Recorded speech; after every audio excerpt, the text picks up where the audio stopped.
প্রায় 200 বছরের পরাধীনতার বেড়াজাল থেকে ভারতকে মুক্ত করতে আত্মবলিদান দিয়েছেন বহু বীর সন্তান। এই মহান অধিকারীদের মধ্যে উল্লেখযোগ্য ছিলেন নেতাজি সুভাষচন্দ্র বোস, মহাত্মা গান্ধী, ভগৎ সিং, ক্ষুদিরাম বসু, মাস্টারদা সূর্য সেন, বিনয় বাদল দীনেশ, বাঘা যতীন, প্রীতিলতা ওয়াদ্দেদার, মাতঙ্গিনী হাজরা এবং আরও অনেকে। বলিদান দিয়েছেন আরও কত নাম না জানা তরুণ তরুণী। এই শুভ দিনে তাদের প্রতি আমরা সকলে প্রণাম জানাই। আমাদের পরবর্তী নিবেদন একটি নৃত্যনাট্য।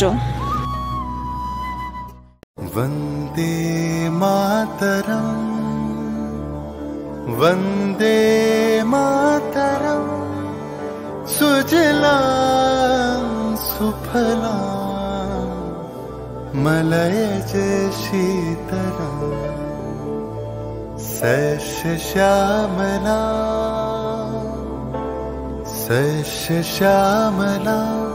मातरं वन्दे मातरम। 1908 সালের 11ই আগস্ট কিংসফোর্ডে বন্দে মাতরম বলার দোষে যে বালককে বেত মারার হুকুম দিলেন ব্রিটিশ সরকার, তারই পক্ষে দাঁড়িয়ে ক্ষুদিরাম বসু ও প্রফুল্ল চাকি সাহেবের ফিটন গাড়ি লক্ষ্য করে বোমা চালালেন মুজফ্ফরপুরে। সাহেব নিহত হলেন না, তবু নাবালক ক্ষুদিরামকে ফাঁসির হুকুম দেয়া হলো। জননী গুলহ তুলে বক্ষে, শান্তনু বাস দেহ তুলে চোখে, কাঁদিছে তব চরণ তলে 30 কোটি নর নারী।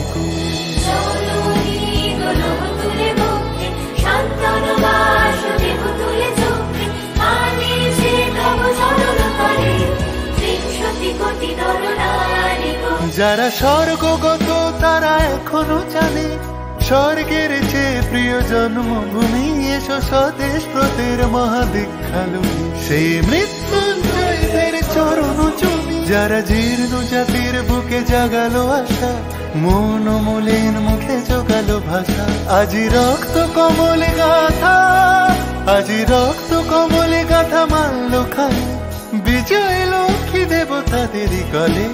মুক্তির মন্দির শোকানো তলে কত প্রাণ হলো বলিদান, লেখা আছে অশ্রু জলে, লেখা আছে অশ্রু জলে। 9 সেপ্টেম্বর 1915 ইংরেজদের সঙ্গে সম্মুখ সমরের স্বাধীনতা ছিনিয়ে নিতে অস্ত্র আনার পরিকল্পনা করেন যতীন্দ্রনাথ মুখোপাধ্যায়। বালেশ্বরে সঙ্গীদের নিয়ে জাহাজ থেকে সেই অস্ত্র নামাতে গেলে ইংরেজ বাহিনী তাঁদের ঘিরে ফেলে। বুড়িবালমের তীরে লড়াই বাঁধে বিরাট ইংরেজ বাহিনী বনাম বাঘা যতীন ও তার 4 সতীর্থদের। এককালে শুধু ভোজালি হাতে যিনি বাঘ মেরেছিলেন, সেই বীর সেদিন লুটিয়ে পড়লেন। আমি হাসি হাসি পড়ব ফাঁসি, দেখবে ভারতবাসী, ও মা হাসি হাসি পড়ব ফাঁসি, দেখবে ভারতবাসী। একবার বিদায় দে মা, ঘুরে আসি। 18 এপ্রিল 1918 মাস্টারদা সূর্য সেন ও তাঁর 65 জন শিষ্য মিলে পরিকল্পনা করে চট্টগ্রামে ব্রিটিশ পুলিশের অস্ত্রাগার লুট করেন এবং তারপরে লুকিয়ে আশ্রয় নেন জালালাবাদ পাহাড়ে। এর 4 দিন পর ব্রিটিশ বাহিনী খুঁজে বার করে মাস্টারদা ও তাঁর সঙ্গীদের। সেদিনের অস্তমিত সূর্য ছিল সূর্য সেনের রক্তের আহ্বান। শোনো আহ্বান, আসে মাঠা বনু পেরিয়ে, দুস্তার বাধা প্রস্তার ফেলে বন্যার মতো বেরিয়ে। আহ্বান শোনো আহ্বান, আসে মাঠঘাট বনু পেরিয়ে, দুস্তার বাধা প্রস্তার ফেলে বন্যার মতো বেরিয়ে। যুগ সঞ্চিত শক্তি দিয়েছে সারা, হিমগিরি সমলকে সূর্যের ইশারা। যাত্রা শুরু উচ্ছ্বাস, ছোটে দুর্বার বেগে তটিনী, উত্তা তালে উত্তা নাচে মুক্ত শত নটিনী। যাত্রা শুরু উচ্ছ্বাস, ছোটে দুর্বার বেগে তটিনী, উত্তা তালে উত্তা নাচে মুক্ত শত নটিনী। এই শুধু সুপ্ত যে নবপ্রাণে জেগেছে, রণসাজে সেজেছে অধিকার অর্জনে। এই শুধু সুপ্ত যে নবপ্রাণে জেগেছে, রণসাজে সেজেছে অধিকার।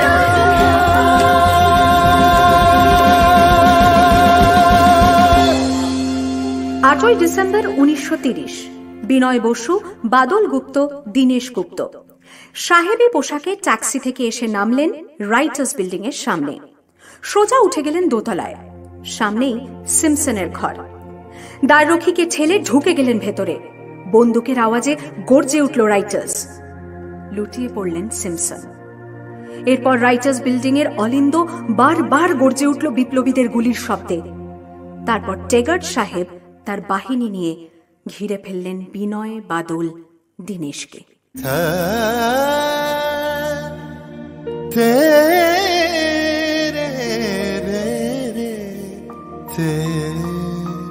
দুর্গম গিরিকান্তার মরু দুস্তর পারাবার হয়ে লঙ্ঘিতে হবে রাত্রি নিশীতে যাত্রীরা হুঁশিয়ার। 24শে সেপ্টেম্বর 1932 মাস্টার দ্য সূর্য সেনের মন্ত্রে দীক্ষিত প্রীতিলতা ওয়াদেদার 15 জন সশস্ত্র বিপ্লবীকে নিয়ে পাহাড়তলি ইউরোপিয়ান ক্লাব আক্রমণ করে আগুন ধরিয়ে দিলেন। ভারতীয় ইতিহাসের স্বাভিমানী মহারানীদের মতো নিজের আত্মমর্যাদা অক্ষুণ্ণ রাখতে সেদিন প্রীতিলতা ওয়াদেদার পটাশিয়াম সায়ানাইড খেয়েছিলেন ব্রিটিশ পুলিশদের সামনে।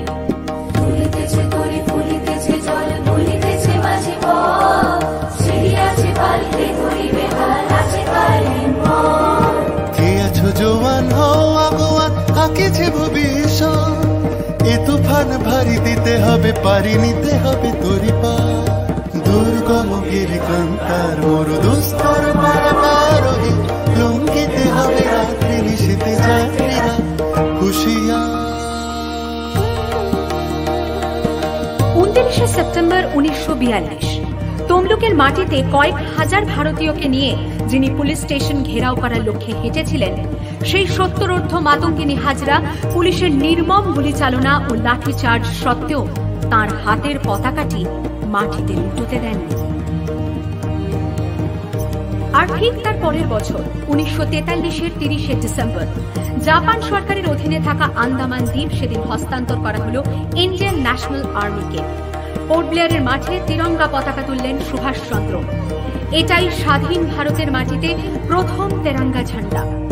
আইএনএর commander in chief Subhash Chandra Bose হলেন ভারত, যাকে স্বীকৃতি দিয়েছিল 18টি দেশ।